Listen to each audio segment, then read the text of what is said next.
Today, we're going to take a deep dive into the lore found within the Book of the Dead, which is currently unreleased as of the time of posting this video.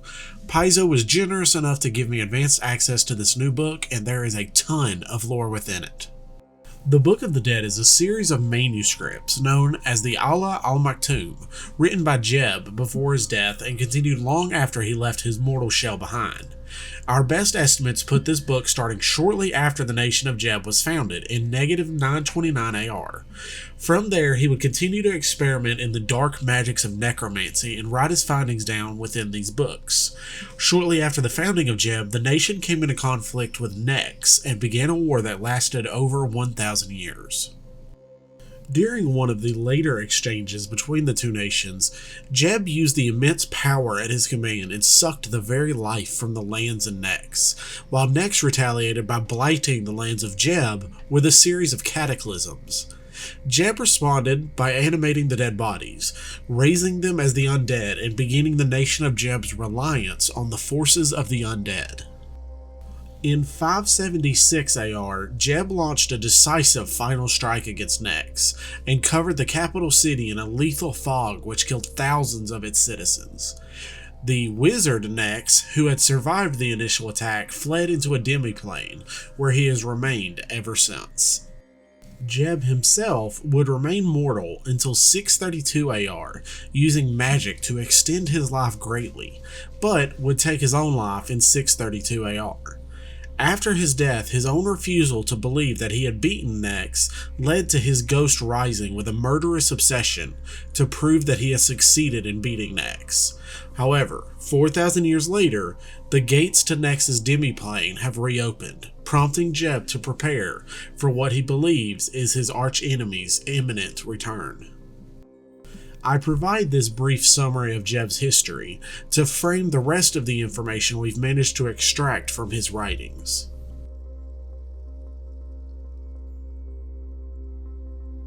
From a quick flip through various texts, it appears that Jeb has separated them into 4 distinct collections. Jeb has added notes to each collection, correcting issues and false notions that Jeb had disabused himself of over the past 5 millennia. The earliest texts appear to be nearly 5,000 years old, while the latest collections are still damp on the newest pages. It begins with the Prayers for the Living, which dates back to before the formation of Jeb. In the Prayers for the Living, he explains that while this collection was written in his youth, he wildly overestimated his own wisdom, claiming to know truths that simply weren't true. At the time, he believed he had discovered the very secrets of Undeath, and knew how dangerous the undead could be, not worthy of toying with. The second collection, the Hymns for the Dead, focused on his own personal experience with Undeath after he was raised as a ghost. This collection focuses less on how Undeath works, and more on how life and Undeath can exist together. The third, the Grim Crypt, is a personalized collection of bestiary notes on the various forms of undead Jeb had discovered and cataloged during his centuries on Golarion. Lands of the Dead, the most recent and most current collection, has valuable information on a half-dozen nations across Golarion, all that hold significant undead populations.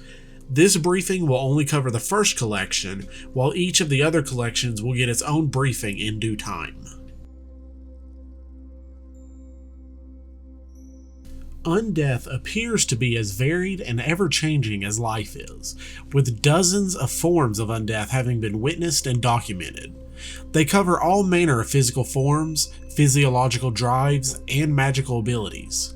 As well as the obvious differences, they possess wildly different mindsets, with the common folk simply lumping ghouls, zombies, and vampires together as mindless beings hell-bent on murder and mayhem. However, it is all too apparent that there are undead capable of scheming, of complex thought, and frighteningly focused intelligence. This fundamental misunderstanding of the undead is one of the greatest weaknesses against Undeath, with defenders being forced to rely on methods that are simply too simple to ever fully combat the undead. Holy water is well known to affect all undead creatures, but why? Without understanding the rules behind Undeath, you cannot know how to battle Undeath. Careless commoners have fallen before the undead like wheat to a scythe, but many a necromancer has likewise fallen to their own risen dead, either after raising a creature they couldn't control, or simply fumbling the execution of a ritual and suffering the dire consequences. Within this collection, I shall explain the rules of Undeath as I have discovered them. First, to understand Undead, you must ask yourself, what is it that causes the dead to rise? What manner of power corrupts their souls, warping the greatest of scholars and the dropouts of the world into the same twisted, hate-filled creatures? What causes them to hate the living so thoroughly, so entirely, that it is the rare exception, not the rule, that leads to non-hostile undead? Life is simply the presence of life, of living tissue, of soul, and of mind. Unlife is not simply the ending of these things, but the unique formation of a living creature that has embraced, willingly or not, negative energy. To use a plant analogy, a tree requires soil and water to grow. An undead tree would require soil of a being that was previously alive, while negative energy would be the water, the fuel that forces this twisted tree to grow. Now, there are many ways that negative energies may leach into one's life, and each different way may spawn one of dozens of different undead. If one is looking to become an undead, is actively moving toward this goal, they will be reborn as the most powerful of undead, with their soul, body, and mind prepared for this change. With nothing fighting against this twisting transformation, they retain the greatest free will, while also gaining the most power, becoming known as the consummate undead, or the willing dead. If one is particularly perverse or faces a grisly death, their souls will transform into hosts for negative energy, and while still powerful, the drive or the hunger that all undead feel will be much more in control of this specific undead. For example, a willingly turned vampire may be able to remain civilized, even when their bloodthirst sets in, while one of these hungry dead will go completely feral, giving into their desire for food or vengeance at the sight of blood, losing all of their reasoning abilities. If the body does not accept this negative energy like the soul and mind do, the individual will be twisted into ghosts, specters, or wraiths, with the body being left behind. If the mind does not accept the negative energy, they will become instead twisted into skeletons and zombies, the most mindless and basic of all undead. It has been determined that the soul of a living creature is what is most affected by negative energy, just as positive energy heals the spirit most. Where the soul is strong, the undead that arises is powerful. Where the soul is enslaved or weakened, a ghast or similar creature will arise. And where nothing but a faint echo of life remains, trapped within dusty bones, a skeleton is all that is risen. There are dozens of ways that negative energy can enter a living creature, making it difficult to class or even predict the birth of an undead, let alone the different ways that mutates the resulting undead. The physiology of a vampire is vastly different from that of a banshee, and dissection for these creatures is impossible, with no physical body parts to dissect in some cases. Yet, there are commonalities between all undead. All undead are harmed by holy water, because it breaks down the negative energy that holds their being together. Enough positive energy can cause undead to fall apart physically, and they will simply lose the fuel that keeps them unliving. All undead are immune to poisons or disease, although there have been rumors of supernatural poisons and diseases that are able to hurt the undead, but I have had little to no luck finding samples of any of these. Sleep is a nuanced question for undead. They do not feel fatigue, and sleep is generally not needed. However, various undead do seem to have a dormancy cycle that is tied to sunlight hours, with the undead becoming much less active during the day, or perhaps even fading from existence entirely in the case of certain ghosts and haunts. This lethargic state is exhibited even amongst undead not in direct contact with the sun, so it appears that negative energy itself is weakened on the material plane during the sunlight hours. Hunger differs from undead to undead, with many of them growing weaker when deprived of food, but I have never heard or seen records of an undead dying from starvation. It appears that they can simply go on forever without a food source, albeit in a severely reduced state of being. This would mean that hunger is more of a mental state than a physical state, eating more out of habit that carried over from life rather than a need to survive. With this amount of information I have been able to gather on the undead, this leads me to a single question that I have yet to be able to find a satisfactory answer for. Why do so many across Golarion's surface not dispose of their dead?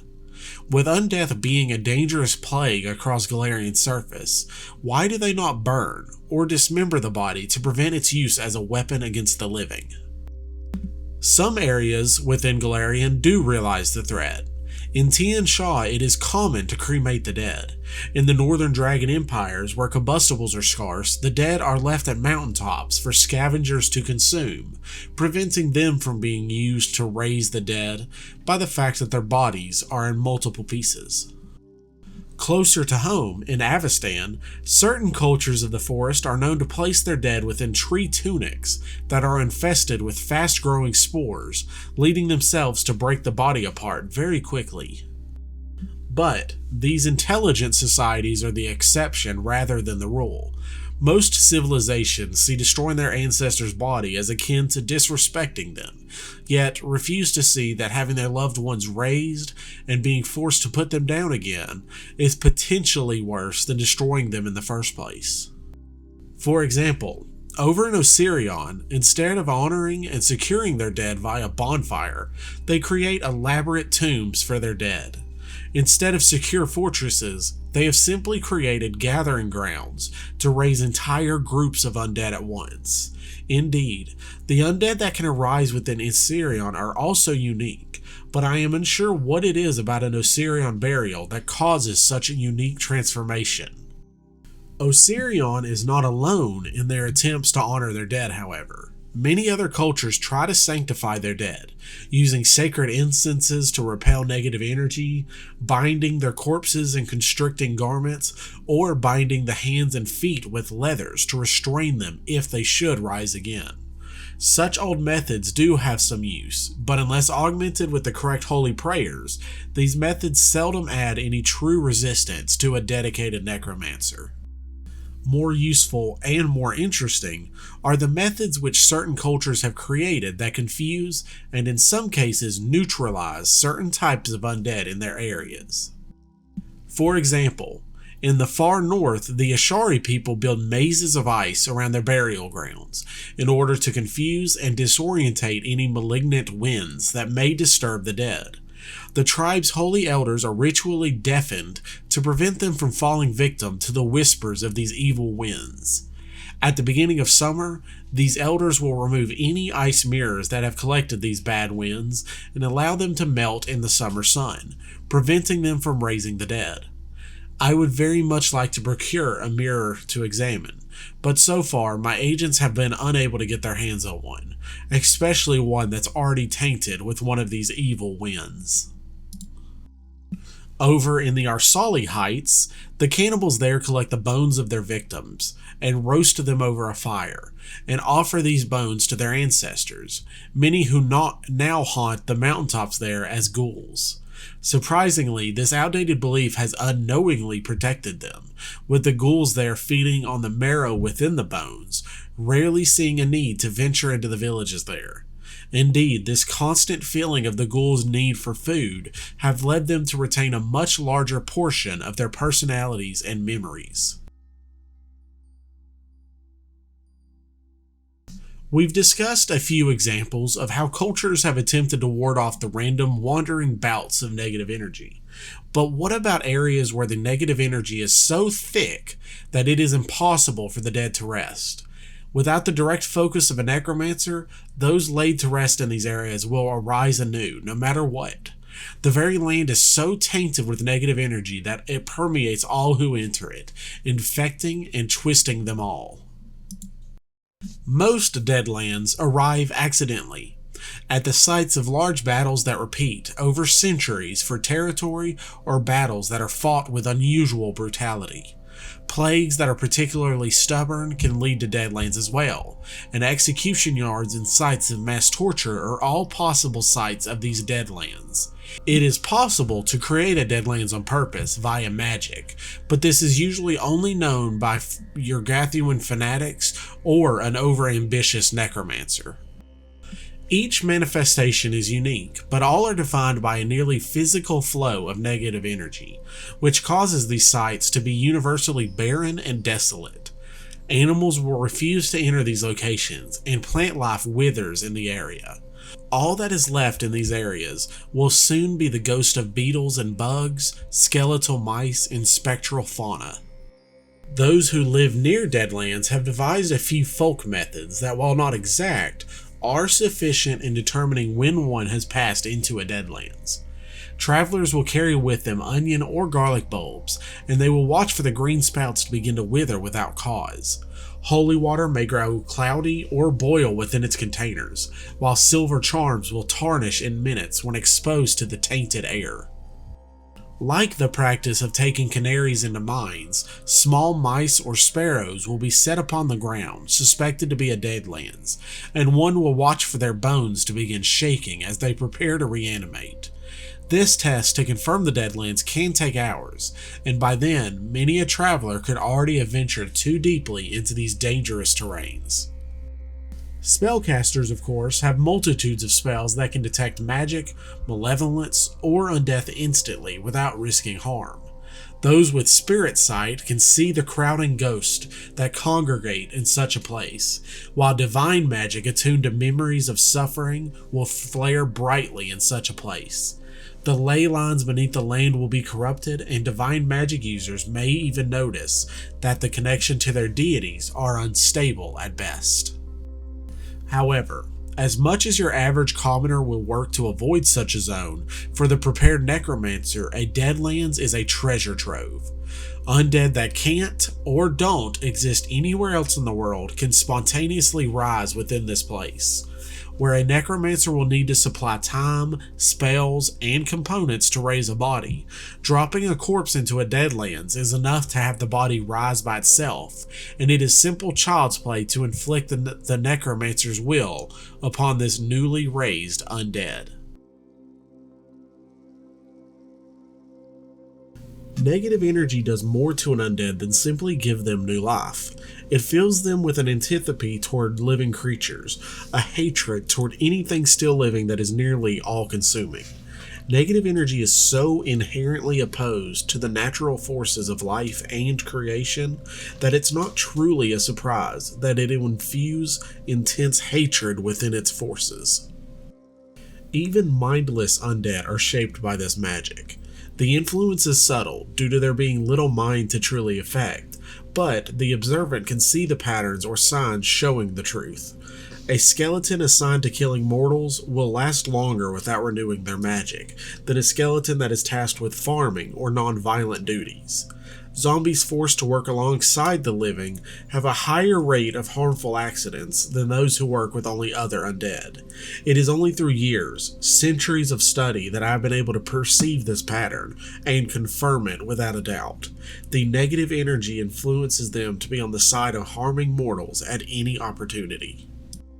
More intelligent undead can hold much more direct hostilities.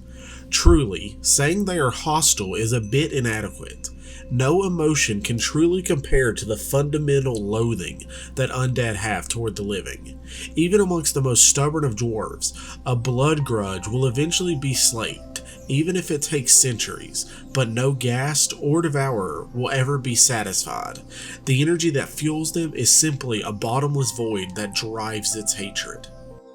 With such a never-ending hatred at their core, it is amazingly impressive that there are a few liches that can overcome this rancor enough to be able to view mortals dispassionately and able to suppress the urge to kill them outright.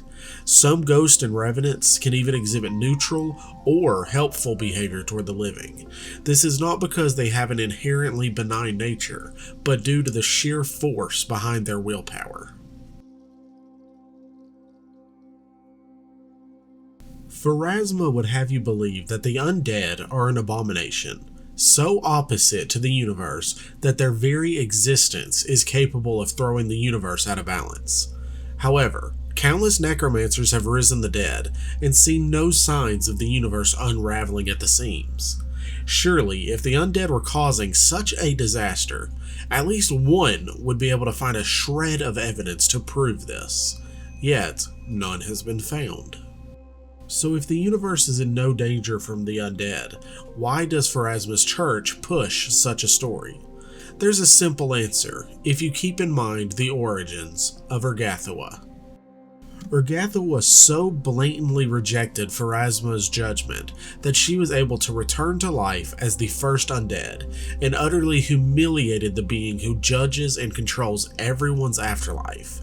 Pharasma draws worship from the fact that she is prophetic and infallible, yet she could not foresee, nor intended, for Urgathawa to reject her judgment. With undead not being intended by Pharasma, it must be flawed, inferior, and dangerous. So all undead should be destroyed, outright, full stop.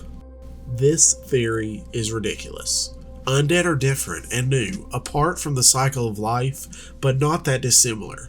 They are fueled by an energy that is far less geared toward creation and nurturing, but is perfectly suited for destruction and combat. However, a wise ruler could find jobs for such beings and use them as tools. Undeath in itself is not evil, it is just geared toward evil. Only a fool would be willing to ignore the unique value that the undead can provide as a tool when used correctly. However, a kingdom should not grow to solely rely on dead either. If your control over the undead slips, they can multiply rapidly, which is a problem if they're replacing people with specialized skills with unskilled undead. Luckily, the undead are quite simple to control, but the challenge is responding swiftly. A conflict with the undead is won or lost in the split seconds between stemming the tide or being consumed. One must only cede what authority is necessary, or the undead will capitalize on your weakness and you've already lost. One of the more mysterious aspects of Undeath is the Necril Language, a language that seems to be known by all undead. It is believed to have ties to ancient Assyrian, but Necril is now known as the language of the dead. It seems to be tied directly into the negative energy, with all undead learning it the moment they rise. In all my times, I have never encountered an undead who cannot at least comprehend Necril. Skeletons and zombies, the lowest caste of undead, even without the ability to speak, can obey commands given in Necril.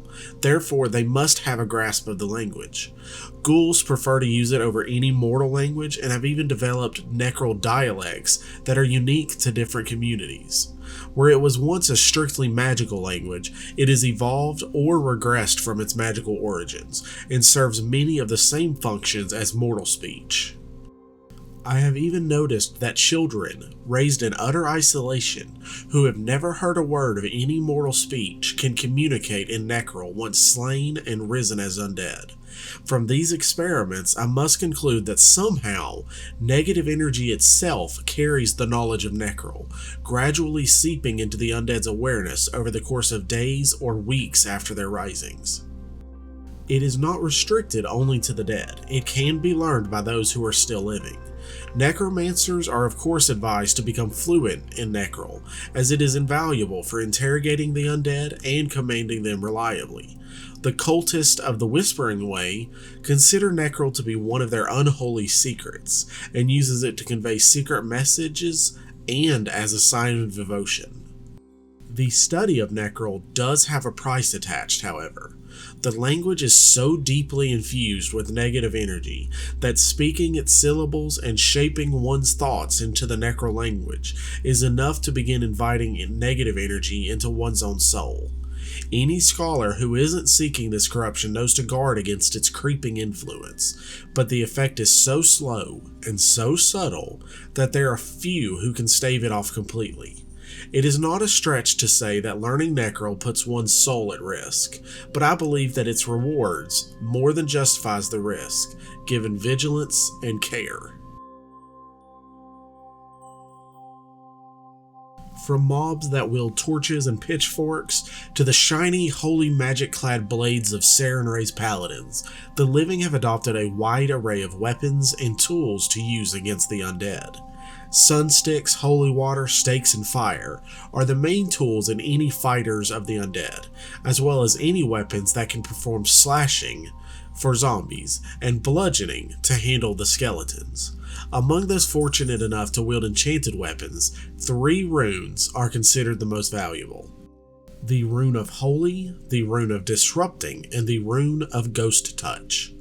Holy weapons are imbued with celestial energy, and since undead tend to be evilly aligned, this makes holy weapons the most effective at destroying them and other creatures.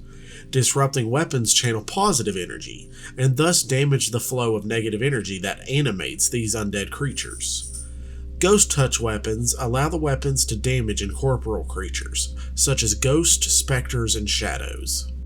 Out of the 3, Holy is the most useful, as it is used against the undead, fiends, and champions of enemy deities.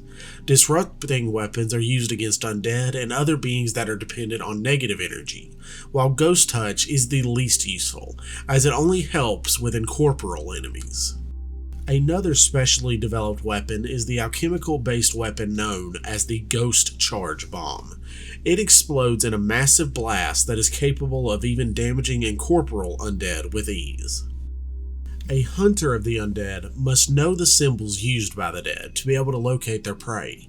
Most of these symbols are fairly obvious, even to those uninitiated. Skulls are nearly universal signs, but symbols of carrion creatures common to the local region are more subtle. In Assyrian, jackals and scarabs may depict the undead, while in the north they use crows and vultures. For example, a vulture depicted on a basement door may be a secretive clue to the presence of a nearby necromancer. Funerary symbols are also commonly associated with undead, necromancy, and related topics. Some examples include white paper cranes from Tian Sha, yellow inked incense in Imperial Jiaying, and flowers and death masks in Taldor. While many of these symbols mentioned so far have been specific to local regions and cultures, some symbols have grown to the point that they transcend all cultures. For instance, black onyx is widely recognized as a necromantic focus, to the point that the gem is largely prohibited nationwide. Thus, the flashing of an onyx ring or pendant often serves as a secretive signal between necromancers and their associates.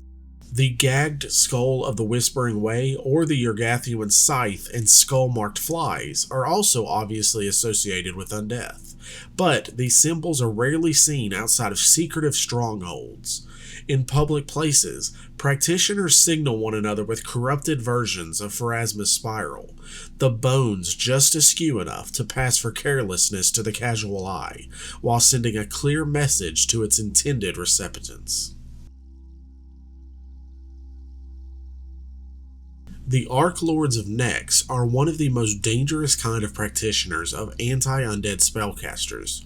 They are just competent enough to follow Nex's spellbooks, while being incompetent enough to be a massive danger to enemies and allies alike. Through the decades of war against the great nation of Jeb, the Archlords have managed to learn a few things about fighting the undead.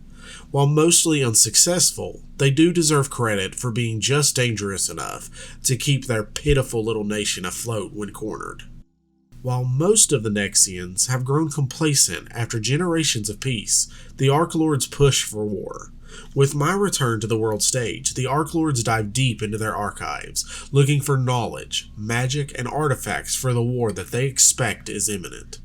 Other Archlords appear to be relying on sheer numbers, dramatically increasing how many apprentices they take, looking for quantity over quality.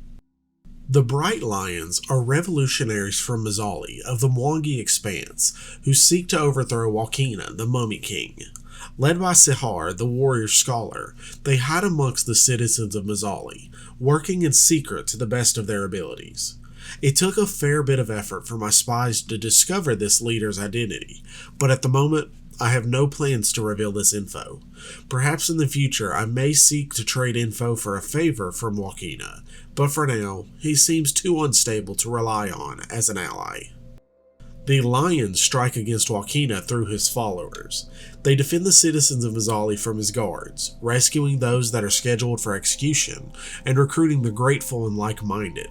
Others work as priests, attempting to convert Mazzali as a whole from worshipping Wakina to the return of the old sun guards, Chohar, Luhar, and Chlehar. Despite only being worshipped a few centuries ago, Wakina has done an admirable job destroying the relics of their time. Wakina's most loyal guards are the undead raised from the corpses of his followers and his enemies, leading the Bright Lions to have a decent amount of experience against the undead, experience which will be vital against the undead deity himself. Pharasma is the largest opponent to the undead. With such a devoted following, it is obvious that she would be one of the largest opponents to Undeath. As such, she has two groups that regularly destroy undead and the necromancers who create them, the so-called Ivory Reapers and the Voices of the Spire. Within the nation of Ustalav, Pharasma's faith is unquestionable. Tar-Baphon has soiled the land, and undead are a daily and ever-present threat to life. To protect their neighbors, Pharasmans have trained to fight the undead, root out necromancers, and the innocent victims of possession and mind control. Clad in off-white armor and robes, this group has named themselves the Ivory Reapers. Although they stand as somber defenders of the living, their methods for divining who are secretly necromancers and heretics, and their methods for hunting these evildoers down, are so mysterious that the general public regards them with fear. Since Tar-Baphon's return, the Ivory Reapers have redoubled their efforts. Their members can be seen questioning travelers and villagers as often as they can be seen putting down roaming groups of undead. The Voices are spread much further throughout Golarion, across much of the Inner Sea region, including Nex, Osirion, and Ustalav. The Voices of the Spire are a much more militant sect, single-mindedly dedicated to eradicating the undead, specializing in the intelligent dead. Each chapter functions as an armory and safe house for knowledge related to the various sapient undead, such as vampires, liches, and mummies. Today, the Voices amass in two main locations. In Ustalav, they perform expeditions into the Gravelands, studying and amassing information on Tar-Baphon. From Nex, they strike against my own undead citizenry, but these blatant acts of terrorism now have my full attention. These fools believe it's more moral to attack my feeding facilities and free the mortals within. But they seem to fail to realize that a stable and ordered supply chain is safer for everyone in the long term than a wandering horde of hungry and erratic undead. Now, this is not all of the various undead hunters out there, but this is 3 of the most dangerous ones. And that will cover the first collection of Jeb's manuscript, an absolute treasure trove of information. I hope you enjoyed, and I hope you join me next time as we dive into the second collection of Jeb's journals.